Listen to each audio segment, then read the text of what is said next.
Hi guys, तो कैसे हैं आप सब। आज हम बात करने वाले हैं गौरव तिवारी के बारे में। अगर आप पैरानॉर्मल चीज़ों में थोड़ा सा भी इंटरेस्ट रखते हैं तो आप गौरव तिवारी के बारे में ज़रूर जानते होंगे।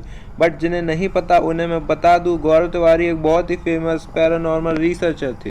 जी हाँ, वो इंडियन पैरानॉर्मल सोसाइटी के फाउंडर एंड सीईओ भी थे। उन्होंने अपने करियर में काफ़ी टीवी शोज़ भी किए थे और वो दिन प्रतिदिन और भी ज़्यादा फेमस होते जा रहे थे। बट 7 जुलाई 2016 को उनकी बहुत ही रहस्यमयी तरीके से मौत हो गई। मैंने बहुत रिसर्च की और पूरा इंटरनेट छान मारा, और आज की इस वीडियो में मैं आपको गौरव तिवारी की मौत से जुड़े हुए कुछ राजों के बारे में बताऊंगा, जिससे आप भी प्रिडिक्ट कर पाएंगे कि आखिर उनकी मौत हुई कैसे होगी। तो चलिए बिना कुछ भी टाइम वेस्ट किए सीधे स्टार्ट करते हैं इस वीडियो को।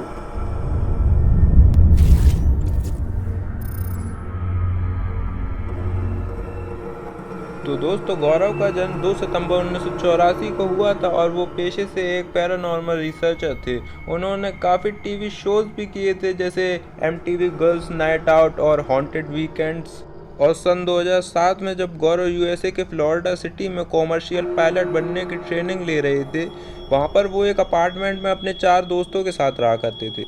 और एक दिन उन सब को उस अपार्टमेंट में पैरानॉर्मल एक्टिविटीज़ महसूस होने लगीं, और गौरव का तो ये भी दावा था कि उन्होंने वहाँ पर एक छोटी बच्ची की प्रेत आत्मा को भी देखा है।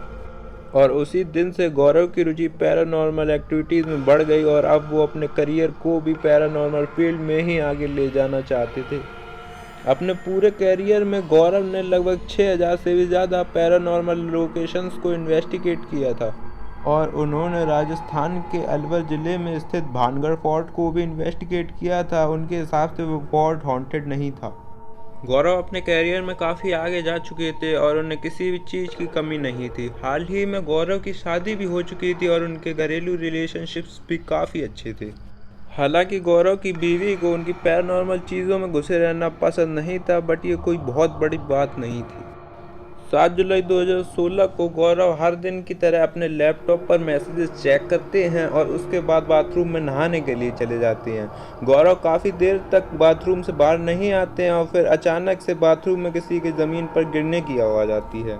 गौरव की बीवी और उनके पिता बाथरूम का गेट तोड़ देते हैं और उन्हें गौरव का शरीर जमीन पर गिरा हुआ दिखता है। इससे पहले कि वो कुछ करते, गौरव की वहाँ पर ही मौत हो चुकी थी। गौरव के पूरे शरीर पर किसी भी तरह के चोट के निशान नहीं थे, बट उनके गले में एक लाइन सा बना हुआ था, जिसे देखकर ऐसा लग रहा था कि मानो किसी ने उनकी गला घोंटकर मार डाला हो। अब इस घटना के 2 दिन पहले गौरव रात के 1:30 बजे घर पे आए थे, क्योंकि वो दिल्ली के जनकपुरी इलाके में एक घर को इन्वेस्टिगेट कर रहे थे। अब उसी दिन सुबह गौरव ने अपने पिता और पत्नी को बताया था कि कोई नेगेटिव एनर्जी उन्हें अपनी तरफ अट्रैक्ट कर रही है, जिसे वो कंट्रोल नहीं कर पा रहे हैं। अब इसी बात पे गौरव की बहस अपनी बीवी से हो गई, क्योंकि उसका कहना था कि गौरव को ये सारे काम छोड़ देने चाहिए। बट ये कोई बहुत बड़ी बात नहीं है, घर में ऐसे तर्क वितर्क होते रहते हैं। गौरव की जब पोस्टमार्टम रिपोर्ट्स आई तो उसमें लिखा हुआ था कि गौरव की मौत सांस की कमी की वजह से हुई।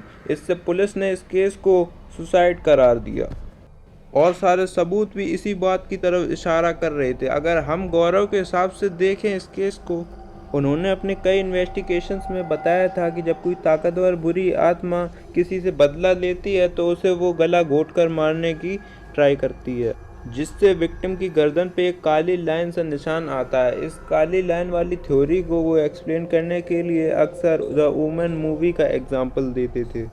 गौरव के साथ भी कुछ ऐसा ही हुआ था, क्योंकि उनकी भी गर्दन पे एक ब्लैक लाइन देखने को मिली थी। और अगर हम वेरोनिका फिल्म की बात करें तो उसमें भी वो डीमन लूसी और वेरोनिका को गला घोंट कर ही मारता है।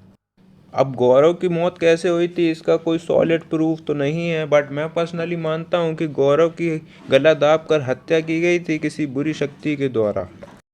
तो गाइज, आज की वीडियो में बस इतना ही। Please like share and subscribe the channel for more videos.